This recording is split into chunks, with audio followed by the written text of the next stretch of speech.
Okay, I received a few emails on, Michael, do you have any tips that you can give us to help us make a little bit more horsepower? Here's one that I'm going to talk about briefly. Somebody asked me online, Mike, how do you feed your supercharger?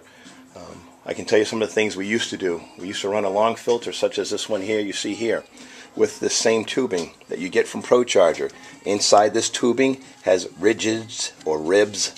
It causes turbulent flow. This supercharger needs a nice, smooth, or laminar flow to it to produce horsepower. Okay, that setup there is actually a huge restriction. This piece here is what we normally use at the dyno. Some people call it a velocity ring. There's another piece called a bell mouth.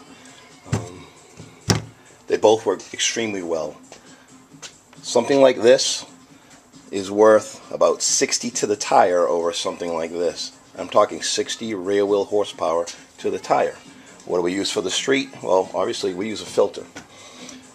This is something you can also get from ProCharger. Is it restrictive? Hell yeah, it is. But not to the tune of 60 plus rear wheel horsepower. Something like this is about 40. Alright, it's very small, but as you can see, I have no room here to work with. So you guys with a ProCharger setup that's on the driver's side, and you have issues of getting feeding it a lot of volume of air. Anderson Motorsports just came out with a piece with a 90-degree bend and a large filter that sits here. They recommend a 3.5 inch or a 3-inch cowl hood. We may pick up that piece. We don't have a cowl hood. We're just going to shove that filter in there and see how it performs.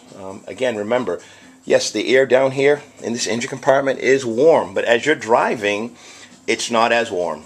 Everyone talks about how hot that air is, but as you're driving and there's air moving through this engine compartment, it's not as hot as if you were sitting on the dyno. Okay? Because on the dyno, you don't have the airflow necessary to make the horsepower or to cool things down. Okay?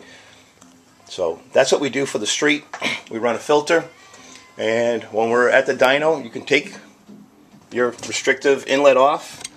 You can put one of these things on, or you can just take them off. But these velocity rings do work, and you will pick up horsepower with it. So there you go. There's one of my horsepower tips.